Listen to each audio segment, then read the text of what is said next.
Much of the work of the JDI initiative has been successful at reducing the detention population, which is progress.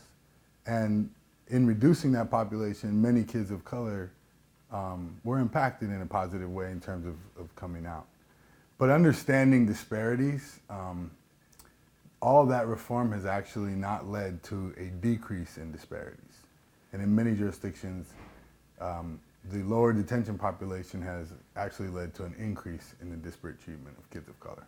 For us at the Haywood Burns Institute, what that looks like is, as a jurisdiction, you're analyzing your data by race, ethnicity, gender, geography, and offense.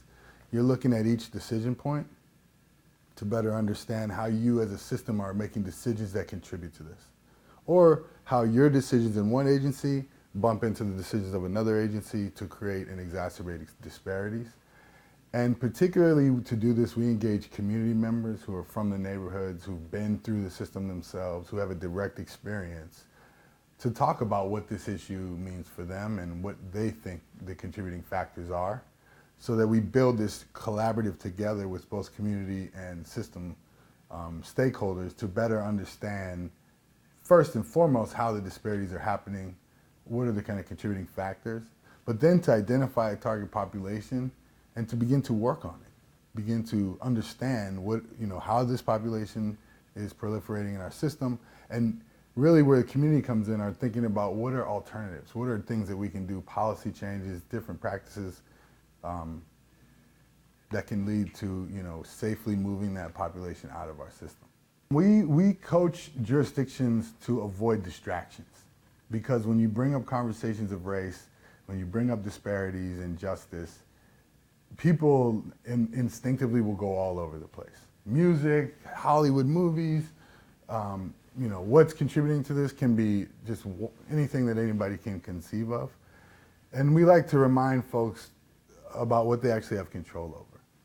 And so if you think it's violence in Hollywood movies that's contributing to this, how, as a collaborative, are we going to be able to address Hollywood's practice about making violent movies, right? That's not really in our purview.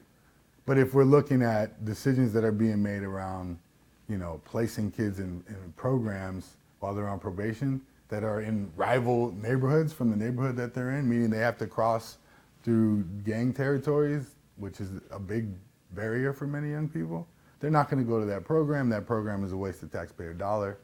We could have the ability to kind of bring everyone together and learn this quickly, which is what we believe is the value of kind of looking at that local level and understanding the things that are going on a daily basis that are contributing to this. You need to have a measurable target population.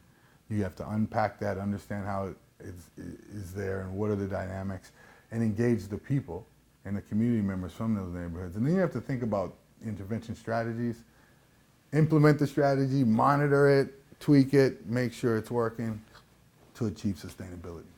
So that's the type of intentional process that we're looking for to achieve real meaningful outcomes in terms of addressing racial and ethnic disparities. And it has to be a partnership between the system stakeholders and those communities that are most directly impacted. Left to their own devices, the system stakeholders do not have what it takes. They do not have the necessary heft, if you will, in terms of understanding the community, understanding even what it's like to travel through their system.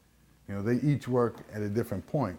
And the unique expertise of the folks who've had direct experience is to talk about the meandering flow and where things broke down and where there could be efficiencies if we just made subtle changes, and that kind of a contribution can really go a long way. And so it's really about a process, and then in that identification, using data, and then monitoring it, making sure that you tweak it, make sure it's as effective as possible, and then identify the next target population and keep working.